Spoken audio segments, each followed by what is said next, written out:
રણજીતનગર ખાતે આવેલી ગુજરાત ફ્લોરોકેમિકલ ફેક્ટરીમાં ગેસ લીકેજ થતા દોડધામ મચી ગઈ। બનાવની જાણ થતાં જ રાજગઢ પોલીસ સહિત તંત્રની ટીમ ઘટના સ્થળે દોડી ગઈ હતી। ફેક્ટરીમાંથી તમામ કર્મચારીઓ સહિતને બહાર કાઢવાની કામગીરી શરૂ કરાઈ હતી। હાલમાં આ જાણકારી છે તે પ્રમાણે આ બનાવમાં રેફ્રિજરેશન ગેસ બનાવવાના પ્લાન્ટમાં થયો હતો ગેસ લીકેજને 15 મિનિટ જેટલા સમયમાં બંધ કરવામાં આવ્યું હતું। આ બનાવમાં એક વ્યક્તિનું મૃત્યુ થયું છે જ્યારે 12 કામદારોની તબિયત બગડી હતી। ગેસ લીકેજની ઘટનામાં કંપની કમ્પાઉન્ડમાં આવેલ મંદિરના પૂજારીને ગંભીર અસર પહોંચતા નિપજ્યું છે મોત।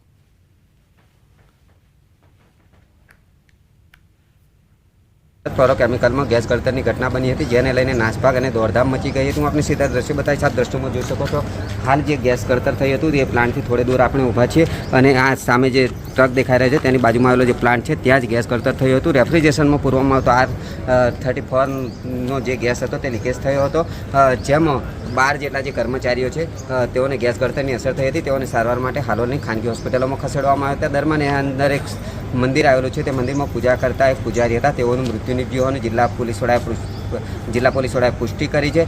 સાથે સાથે જ અહીંયા કોઈપણ પ્રકારનું હાલ જોખમ નથી, કોઈને પેનિક ઊભું કરવાની જરૂર નથી એવી પણ જિલ્લા પોલીસ વડાએ અપીલ કરી છે। જો કે કેટલાક સ્થાનિકો છે તેઓ દ્વારા અહીંયા ગેટની બહાર આવીને એક રોષ પ્રગટ કરવામાં આવ્યો હતો। જ્યારે ઘટના બની ત્યારે જે દોડધામ મચી હતી જે અંગે કોઈપણ પ્રકારનું સાયરન નહીં વગાડવામાં આવતા જે સ્થાનિકો છે તેઓના ભયનો માહોલ સર્જાયો હોવાનો પણ સ્થાનિકો આક્રોશ વ્યક્ત કરતા જોવા મળી રહ્યા હતા। જો કે હાલ જીપીસીબીની ટીમ તેમજ પ્રાંત અધિકારીની ટીમ, જિલ્લા કલેક્ટરની ટીમ સહિત ફાયરની ટીમો ઘટના સ્થળે આવી ગઈ છે અને હાલ અહીંનું જે વાતાવરણ છે એ શાંતિપૂર્ણ જોવા મળી રહ્યું છે।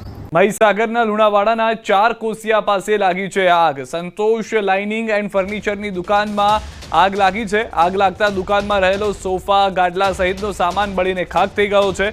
લુણાવાડા પોલીસ અને ફાયર ટીમ દ્વારા તાત્કાલિક આગને કાબૂમાં લેવાના પ્રયાસ ચાલુ કરી દેવામાં આવ્યા છે। આકાશમાં દૂર દૂર સુધી આગના ગોટે ગોટા જોવા મળી રહ્યા છે। હાલમાં મેજર કોલ હોય તેવી રીતની પરિસ્થિતિ જે છે તે જોવા મળી રહી છે। દ્રશ્યોથી સ્પષ્ટ થઈ રહ્યું છે કે સોફા અને ગાડલાના આ શોરૂમની અંદર આગ લાગવાને કારણે કેટલી પરિસ્થિતિ ભયાનક છે। વધુ માહિતી ન્યૂઝ 18 સમર્થક મિતેશ પાસેથી મેળવીશું। જી મિતેશ, શું જાણકારી છે વધુ હાલમાં સમગ્ર ઘટનાને લઈને? જી બિલકુલ થી જો વાત કરવામાં આવે તો મહીસાગર જિલ્લાના મુખ્ય મથક લુણાવાડાથી મોડાસા રોડ તરફ ફર્નિચરની એક દુકાન આવેલી છે સંતોષ ફોર્મ એન્ડ ફર્નિચર। ત્યાં આગળ અચાનક આગ લાગવાનો બનાવ સામે આવ્યો હતો। ત્યાં આ દુકાનની અંદર રહેલો સોફા, ફર્નિચર સહિતની તમામ જે ચીજ વસ્તુઓ છે તે બળીને ખાખ થઈ ગઈ છે। જો કે ઘટનાની જાણ થતાં પોલીસ અને ફાયર ફાઈટર ઘટના સ્થળે પહોંચ્યું હતું પરંતુ આગ કાબૂમાં લઈ શકાય તેવી પોઝિશન નથી ને એટલો વિકરાળ સ્વરૂપ ધારણ કર્યું હતું। ફાયર ફાઈટરની કલાકોની મહેનત બાદ પણ આગ કાબૂમાં ના આવતા આખરે જે માલ સામાન છે તે બળીને ખાખ થઈ ચૂક્યો છે।